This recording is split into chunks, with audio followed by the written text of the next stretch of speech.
नमस्कार दोस्तों, नमो भारत न्यूज़ में आपका एक बार फिर से स्वागत है। दोस्तों, विश्वासघाती देश चीन अपनी हरकतों से बाज नहीं आ रहा है। एक ओर तो चीन भारत के खिलाफ पाकिस्तान की मदद का कर रहा है और वहीं दूसरी ओर भारतीय इलाकों पर भी उसने अपनी पैनी निगाहें जमाई हुई हैं।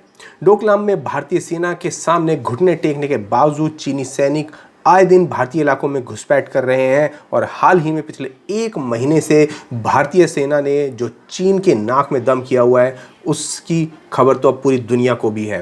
मगर दोस्तों, इससे पहले कि मैं आपको चीन की जो अब नीचता भरी हरकतें हैं उनके बारे में आगे बताऊं, उससे पहले मैं आपसे यहाँ पर अनुरोध करूँगा कि यहाँ पर भारतीय सेना जिंदाबाद, भारतीय सैनिक जिंदाबाद के नारे कमेंट बॉक्स में ज़रूर लिख दें, ताकि हमारी सेना का भी जो हौसला है वो लगातार ऊंचे से ऊंचा होता चला जाए।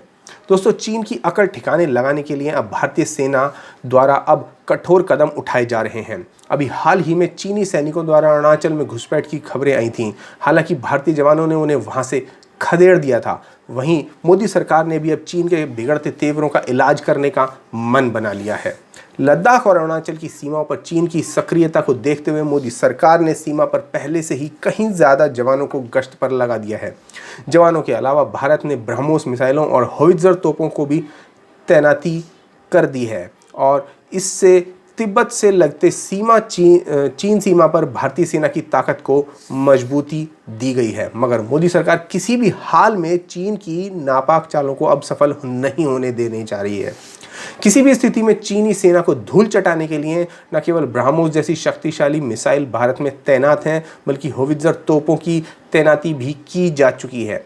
इसके अलावा भारत ने पूर्वी लद्दाख और सिक्किम में T-72 टैंकों की तैनाती को तो कुछ समय पहले से ही वहां पर तैयार करके रख दिया था।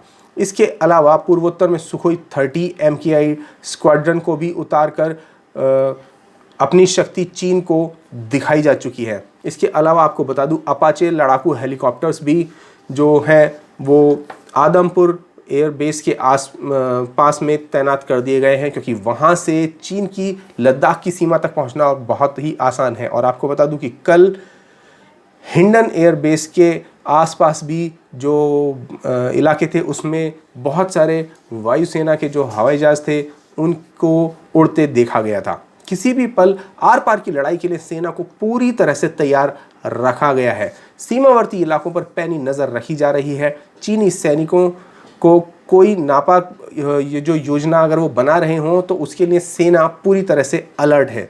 दरअसल चीन पहले भी भारत के साथ विश्वासघात कर चुका है। 1962 में भी चीन ने चुपके से बिना किसी चेतावनी के पीछे से आक्रमण कर दिया था और उस वक्त तो जवाहरलाल नेहरू की जो नाकाम नीतियों के कारण भारत को पराजय का मुंह देखना पड़ा था। मगर अब हालात बदल चुके हैं और मोदी सरकार द्वारा उठाए गए कदमों को देखकर स्पष्ट है कि वो चीन को हल्के में अब नहीं ले रहे हैं।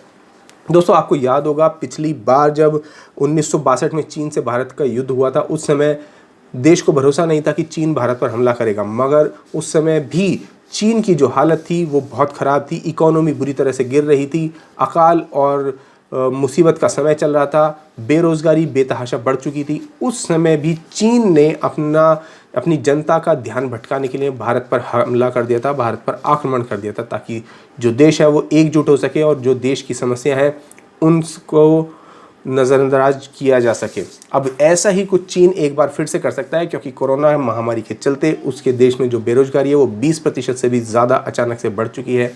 हालात बेकाबू हैं और सरकार का सख्त जो तख्ता पलट है वो कभी भी हो सकता है, क्योंकि हांगकांग के लिए जो प्रदर्शन है वो बेहद ही आक्रामक हो चुका है। इस ऐसे समय में देश का ध्यान इन मुद्दों से हटाने के लिए चीनी तानाशाही जो सरकार है वो भारत पर हमला करने से गुरेज बिल्कुल नहीं करेगी और इसके लिए भारत पूरी तरह से सतर्क है। और इसी पर जो देश के रक्षा मंत्री हैं राजनाथ सिंह, उन्होंने एक बहुत ही ज़बरदस्त बात कही है और वो क्या कही है वो मैं आपको आगे बताता हूँ।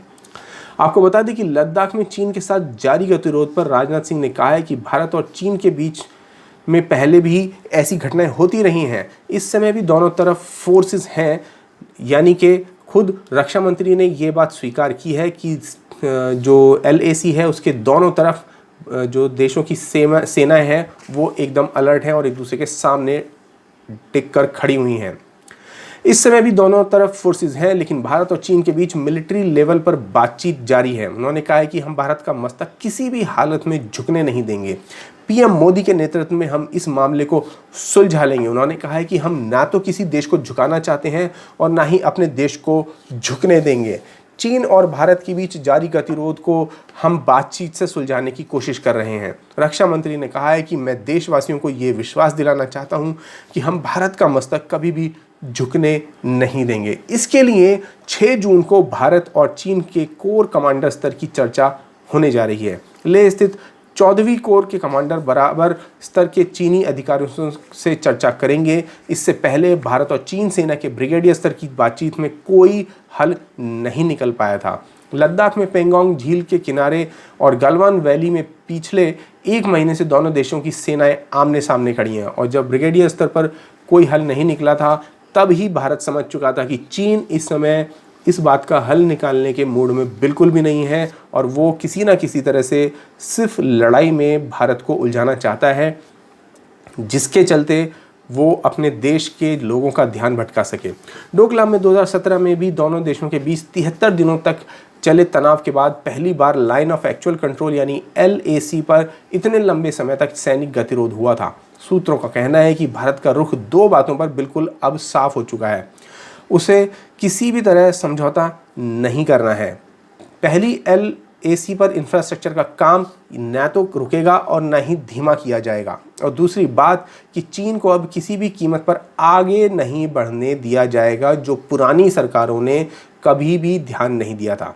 दोस्तों आपको बता दूं, गलवान वैली पूर्वी लद्दाख के अक्साई चीन के बाहरी हिस्से में लगी हुई है, और जो चीन है वो इसी इलाके में काबिज है और अब इसी के जरिए वो आगे बढ़कर आना चाहता है। दरअसल ऐसा वो क्यों करना चाहता है वो मैं आपको बता देता हूँ। गलवान नदी जो है वो काराकोरम के पूर्वी हिस्से से निकलकर अक्साई चीन के मैदानों में बहती है और फिर श्योक से मिलती है। भारत ने लद्दाख के सबसे दूर स्थित दौलत बेग ओल्डी इलाके पर तक पहुंचने वाली दुर्मुख श्योक दौलत बेग ओल्डी या DSDBO रोड पिछले साल खोल दी थी। इससे दौलत बेग ओल्डी तक सैनिक और साजो सामान भेजना बहुत आसान हो गया था। अब इस बात से चीन बुरी तरह से बौखला गया है। अगर चीन गलवान वैली में आगे आता है तो ये सड़क खतरे में पड़ जाएगी, इसलिए भारत भी कोई रिस्क नहीं लेना चाहता और वह डट कर चीनी सैनिकों का सामना कर रहा है। चीन के लिए दौलत बेग ओल्डी को काटना आसान हो जाता है क्योंकि वो इसके काफ़ी करीब पहुंच जाता है। भारत ने यह भी साफ किया है कि वो चीन के साथ सीमा विवाद बातचीत के जरिए सुलझाने का इच्छुक है। इसके लिए कई स्तर पर बातचीत चल रही है, लेकिन चीन अभी तक अपनी विस्तारवादी नीति छोड़ने के लिए बिल्कुल भी तैयार नहीं है।